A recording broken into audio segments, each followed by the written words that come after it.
Olá, eu sou André Bianchi, seja bem-vindo ao canal do YouTube e ao podcast. O papo de hoje, 4 passos para você deixar de ser um empreendedor vira-lata para se transformar num empreendedor pitbull. Você já conhecia esse termo, empreendedor vira-lata?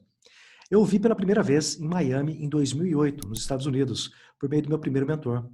Eu fiquei em Miami por aproximadamente uma semana, fazendo algumas visitas técnicas a empresários, a empreendedores lá de Miami, para tentar expandir a minha empresa do Brasil para os Estados Unidos, utilizando o estado da Flórida como uma porta de entrada dos meus negócios para os Estados Unidos.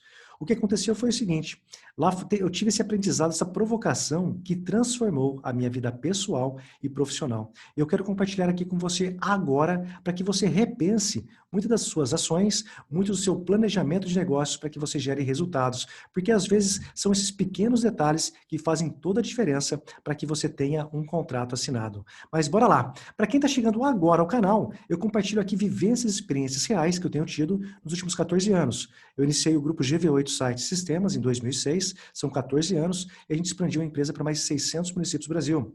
Iniciamos também a diversificação dos negócios em 2015 com a Inglobal, que atua no Brasil, no setor de educação corporativa, também no Vale do Silício, na Califórnia, nos Estados Unidos e também Israel, a partir de 2019. E, por fim, em 2018, nós também diversificamos para o setor de varejo por meio da rede Prosperitar Presentes. Portanto, o papo aqui é de empreendedor para empreendedor. Inscreva-se agora no canal para receber sempre em primeira mão o nosso conteúdo.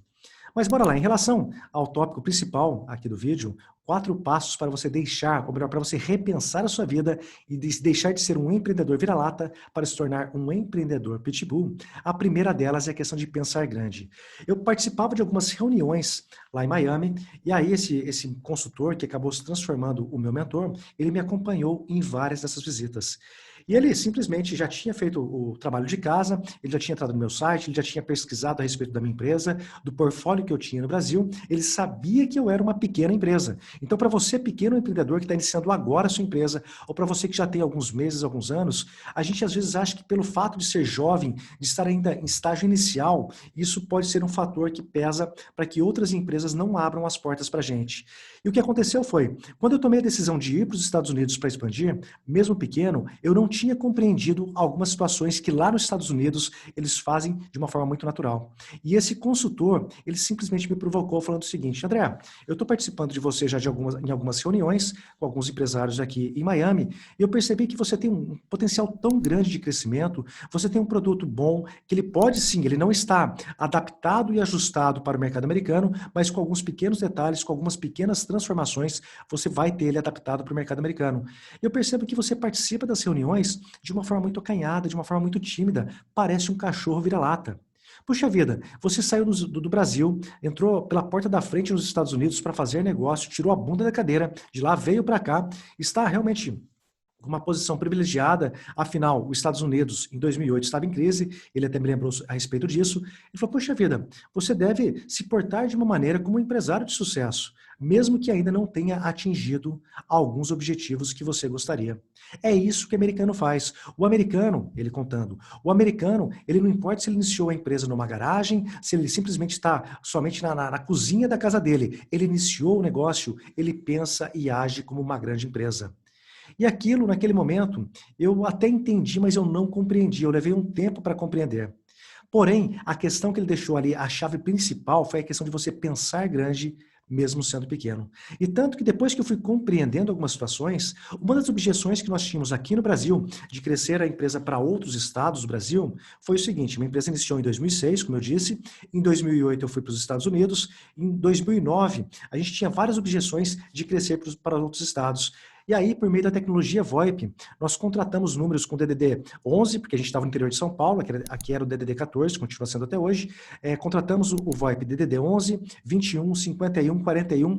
E aí, como nós fazíamos campanha de Google AdWords, nós fazíamos propaganda por meio do Google, o que aconteceu foi, nós conseguimos vencer alguns obstáculos, porque quando esse cliente, esse potencial cliente entrava em nosso site e via os DDDs 11, 51, 41, ele, no imaginário da cabeça dele, ele achava que a nossa empresa já tinha outras unidades, ou era franquias, etc e tal. E aí encurtava, o ciclo de venda era muito menor e a gente matava a objeção de estar localizado no interior de São Paulo. Então, esse foi o primeiro ponto que, um exemplo simples e claro, para que você pense e repense a respeito de uma simples modificação com investimento baixíssimo, nós transformamos, por meio da imagem do nosso site, uma microempresa para uma grande empresa para quem estava olhando. Então, olha só, a gente não estava mentindo, a gente não estava aumentando, a gente só colocou à disposição novas formas de atendimento, que isso aí acabou deixando na cabeça do cliente algo muito maior. Será que você está utilizando a internet da forma correta? Será que você está utilizando as redes sociais como algo que pode potencializar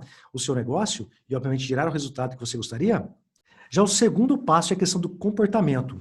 O meu mentor, não só naquele momento lá em Miami, mas depois também com algumas mentorias, ele falou que eu deveria trabalhar melhor alguns comportamentos que eu tinha. Ou seja, a questão da segurança, da autoconfiança, da coragem. Ou seja, se eu confiava no meu produto ou serviço, e eu deixo muito claro aqui, porque o brasileiro tem muito essa questão do jeitinho muitas vezes, né? De, eu vendo e depois me viro. Não é assim, eu acho que você tem que assumir alguns riscos, sim, mas se você acredita que você vai entregar aquilo que você está se posicionando, show de bola. Se você está totalmente inseguro porque o produto ainda não está realmente ali alinhado, ou você não vai ter um tempo suficiente para ajustar isso, aí eu digo para você ter uma atenção, um cuidado especial. Mas a questão dos comportamentos, ele me deixou muito claro isso. Ele falou, André, você tem que chegar numa reunião e você tem que impor a presença não falando alto ou não batendo na mesa, e sim o fato de você exalar a autoconfiança, isso transmite a segurança necessária para que outras pessoas te contratem.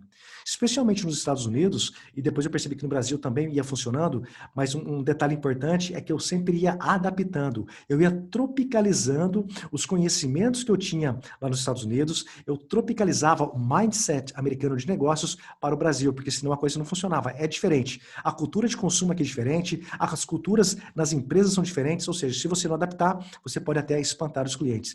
Mas eu percebi que essa questão da autoconfiança, da forma como você chega numa reunião, como você se porta, eu comecei a fechar alguns contratos com empresas maiores, até pelo fato de simplesmente saber me posicionar. Então, eu chamava a atenção de uma empresa por meio dos recursos que a gente tinha no site, nas redes sociais, e depois, durante as reuniões, com um comportamento mais sério, um comportamento mais realmente que exalava essa autoconfiança, a gente passou a ter abertura para fechamentos de contratos. E até matou uma segunda objeção, porque eu imaginava que somente os concorrentes que já estavam há tempos no mercado, ou que já tinham uma estrutura muito grande, uma estrutura cheia, com N colaboradores dentro da empresa, conseguiam fechar contratos com grandes empresas. Na verdade, não. É porque eles tinham, obviamente, alguns pontos ali favoráveis, mas à medida que eu ia transpondo essas objeções, as empresas ficavam mais abertas em fechar negócios conosco. Então, esse foi o segundo ponto, que foi a questão dos comportamentos. O primeiro, pensar grande, o segundo, os comportamentos. Em terceiro, a comunicação. Então, quando você trabalha bem o comportamento, aí vem a comunicação. A forma como você se comunica, a dicção, a maneira como você acaba transformando o que você quer gerar de vendas, mas no formato de solução, é isso que acaba chamando a atenção das outras empresas. Eu percebo que no início eu tentava vender produtos e serviços, mas o americano, ele vende solução. Ele cria provocações para que as empresas fiquem incomodadas, né, os potenciais clientes fiquem incomodados, para que daí eles tragam a solução. E isso aí por meio de uma comunicação, tanto comunicação falada, a comunicação por meio de todos os canais que ele tem de comunicação, quanto também os canais de mídia e os canais de marketing. Isso aí faz toda a diferença. Será que você não está somente anunciando promoções, anunciando o seu produto ou serviço, em vez de tentar criar uma comunicação, criar um link com os potenciais clientes para que eles lembrem de você para fechar um negócio, fechar um novo contrato? O quarto e último passo é o posicionamento, especialmente por meio do VCL. Você sabe o que é VCL? Mas antes de falar, inscreva-se agora no canal se inscreveu, deixe seu like aqui, comente com algumas dúvidas e até mesmo sugestões que você gostaria de conteúdo para a gente estar sempre trazendo mais e mais informações aqui para você utilizar hoje mesmo no seu negócio. O VCL é visibilidade, gera a credibilidade, que em algum momento vai gerar a lucratividade. Para você posicionar você como profissional ou a sua empresa como uma referência no setor em que atua, você tem que gerar o conteúdo. Lembra que eu falei? Pensar grande, realmente transmitir a sua empresa, independente da estrutura que ela tenha hoje, mas você posicionar ela como uma grande empresa, mesmo não sendo? Lembra que eu falei a questão do comportamento, de você ter comportamentos, desenvolver comportamentos para que realmente você chame a atenção de potenciais clientes numa reunião? E mais, que você tenha uma comunicação clara e objetiva para que as pessoas, os potenciais clientes, entendam o que você fala ou que você cria demanda? O posicionamento vem por meio do VCL, porque a visibilidade é que vai gerar a credibilidade. E o brasileiro, ele quer ir da visibilidade, fazendo 2, 3 posts, tentando agendar uma reunião a qualquer custo e para já vender alguma coisa e gerar a lucratividade. E quando você pula etapas, você não consegue ter uma solidez, você não está pautado ali por uma credibilidade que pode gerar sim uma venda, especialmente em empresas maiores. E deixo claro também, quando eu falo em empresas maiores, é interessante você entrar em empresas que acabem criando valor na sua carteira de clientes. Afinal, ter empresas como o Globo, Banco do Brasil Private, que a gente já conquistou recentemente, é interessante para colocar isso no portfólio, porque isso acaba gerando valor. Mas eu posso dizer uma coisa para você. Nem sempre fechar um contrato com uma grande empresa que vai trazer mais lucratividade para o seu negócio. Você até pode ter essas empresas na carteira como estratégia para que na negociação com empresas pequenas e médias você consiga criar esse valor como um diferencial. Mas olha, na maioria das vezes que a gente negociou com grandes empresas, elas espremem você, elas têm ali um poder de negociação diferente. Eu vou ser bem sincero, eu até prefiro negociar com micro, pequenas e médias empresas, porque ali você negocia muitas vezes com o dono e você acaba encontrando um denominador comum para ambos, que acaba gerando valor e, obviamente, a lucratividade acaba sendo um pouco maior.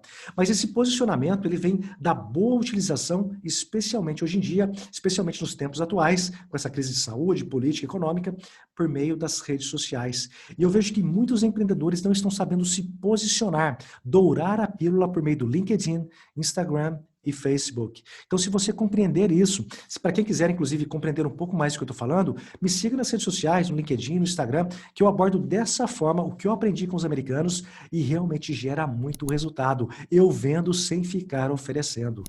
Bom, esses foram os 4 passos para que você realmente deixe de ser um empreendedor vira-lata para se tornar um empreendedor pitbull. E quando eu falo pitbull, é realmente aquele que gera resultado. Então, para mais conteúdo sobre negócios e oportunidades do Brasil, Estados Unidos, Israel, inscreva-se agora no canal para receber sempre em primeira mão o nosso conteúdo e fazer a diferença na sua empresa, no seu negócio e na sua vida pessoal. Abraço e até o próximo vídeo.